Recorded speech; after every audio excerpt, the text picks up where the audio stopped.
Existe prova de que o capitalismo liberal é impossível? Um grande olá a todos, e a resposta curta de novo é sim, existe. E assim como no vídeo anterior sobre a impossibilidade do comunismo, eu quero dizer duas coisas. A primeira é que essa não é a minha opinião pessoal.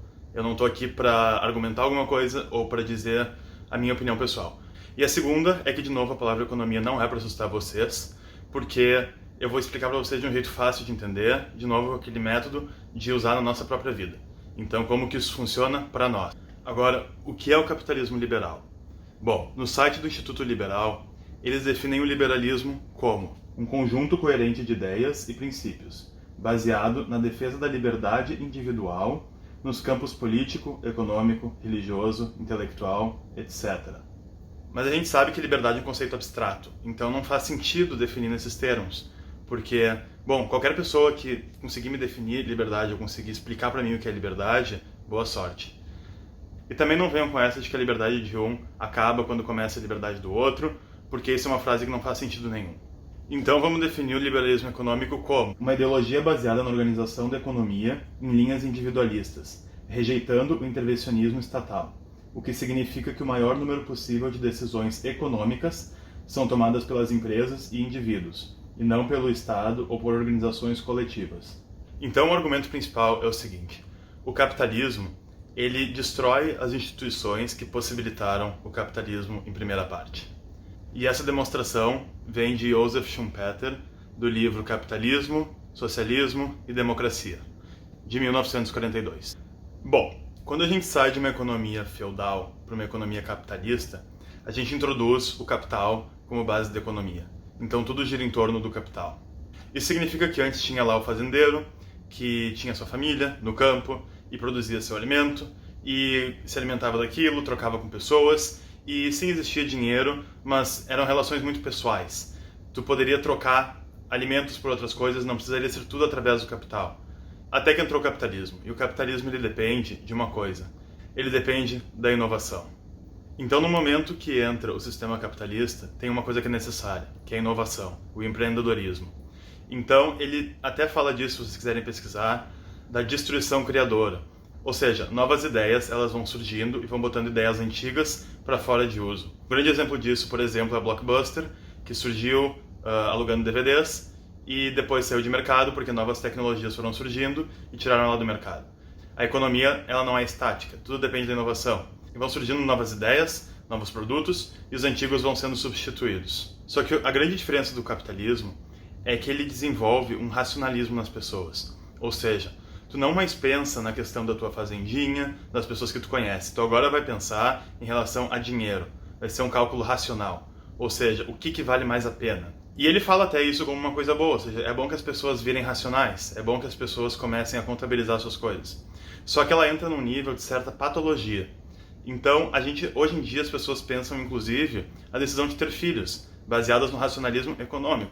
Ou seja, vale a pena ter filhos? Será que vale a pena se eu vou gastar tudo isso?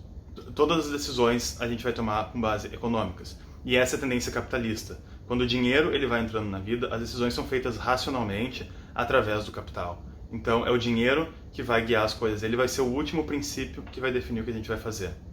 O que acontece? Com o tempo, as pequenas empresas elas vão sendo substituídas por empresas grandes. Existe uma tendência monopolística no mercado e empresas grandes vão tomando conta de vários setores. E a gente vê isso hoje em dia. Tem grandes empresas, eu não preciso nem dar exemplo para vocês. Vocês sabem que existem muitas empresas que são muito grandes.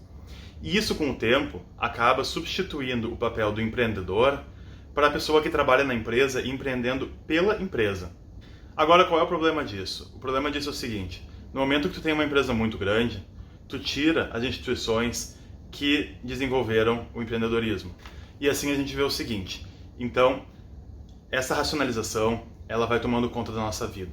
Então a decisão de ter filhos, a decisão de onde morar. A Schumpeter fala muito daquela questão, assim, antes o burguês ele queria ter aquela casa grande, com empregadas, com as crianças brincando no pátio, e trabalhava para isso, e essa era a graça de viver. E agora, até mesmo essas pessoas elas perderam a graça, elas tiraram essa graça, tudo vira um cálculo econômico. Tudo vai ser um cálculo custo-benefício, entendeu? Mas o que acontece aqui? Qual é o grande problema? O grande problema é que quando a gente faz tudo ser com base no racionalismo econômico, a gente não tem incentivo. A gente não vai ter mais incentivo para ter inovações, para empreender. Por que é isso? Todo mundo fala que o dinheiro incentiva muito. Sim, realmente o dinheiro incentiva, quando se tem com o que gastar, quando tem coisas para fazer com esse dinheiro, quando ele vale alguma coisa. Agora, quando a gente só quer ter dinheiro para ter uma conta no banco, não tem incentivo.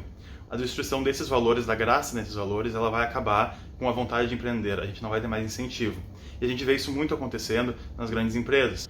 Então imaginem o seguinte, imaginem que vocês trabalham numa empresa grande, numa multinacional, vocês não têm família, vocês não têm filhos, e vocês só estão trabalhando para botar dinheiro no banco.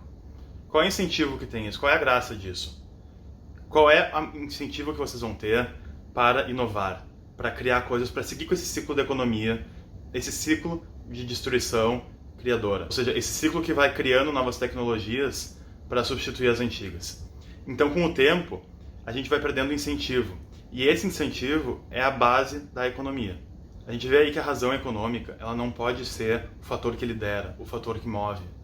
Porque isso não tem um incentivo, e o fator do incentivo é essencial para ter uma economia capitalista. Então, se o sujeito não tem família, o sujeito não tem uma religião que diz que tem que ajudar o próximo, o sujeito não tem esses incentivos para trabalhar, ele não tem esse incentivo para inovar, ou seja, para ir além, então ele não vai inovar. E é muito fácil ver isso comparando, por exemplo, uma pessoa que está criando um negócio novo e uma pessoa que trabalha numa empresa que está criando um negócio novo. Então, por exemplo, que tu faz parte do McDonald's e o McDonald's está criando uma nova franquia num lugar novo. Qual é o incentivo que tu teria para inovar, para dar ideias inovadoras, para ir além? Agora, digamos que tu está abrindo a tua própria hamburgueria num lugar novo. Bom, aí tu tem muito incentivo para ir além, entendeu? Para ir além e criar realmente esse incentivo que vai moldando a sociedade capitalista. Ou seja, o capitalismo, ele adiciona esse raciocínio econômico. E esse raciocínio econômico, ele vai contra as instituições que permitiram a própria existência do capitalismo. Ou seja, o capitalismo só é viável quando a gente tem um incentivo para inovar. E sem isso, o capitalismo cai. O capitalismo, ele necessita das instituições que permitiram que ele se desenvolvesse, como o casamento, como a família, porque se não for assim, não tem um incentivo realmente para continuar. Uma economia capitalista por si só não funciona. A economia, ela não pode ser o princípio. Tem muitos pontos interessantes, mas resumidamente é isso. Agora, se o comunismo é impossível e o capitalismo liberal também, o que nos resta? Eu vou pedir aqui rapidinho para vocês, se puderem, se inscrever aqui embaixo, compartilhar se vocês gostaram. E agora vamos ver então o que é possível. O sistema econômico capitalista, por si só, não se sustenta. E o sistema socialista, ou seja, que os meios de produção estão na mão do governo, também não funcionam. O que funciona? Bom, eu queria dar para vocês uma resposta rápida, mas não vou conseguir. É um pouquinho mais complicado do que isso. E os próximos vídeos eu vou tratar dessa questão. Ou seja, o que nós temos na nossa economia de agora, qual é o futuro dela, para onde que nós estamos indo. E eu espero também chamar a atenção de vocês para fatores muito importantes que às vezes são negligenciados, como os pequenos negócios, com os empreendedores. Eu queria soltar essa frase daí para vocês refletirem. A Bolsa de Valores é um substituto pobre para o cálice sagrado. Pensem um pouco nisso. Não em termos estritamente religiosos, mas pensem um pouco no que significa isso que ele está tentando falar, baseado no que a gente viu nesse vídeo, tá bom? Daí deixem nos comentários se vocês ficaram com alguma dúvida, se vocês querem algum esclarecimento. Por hoje é isso, e eu espero que vocês acompanhem os próximos vídeos para entender em que situação que a gente se encontra no momento e para onde que nós vamos no futuro. Um grande abraço a todos e até o próximo.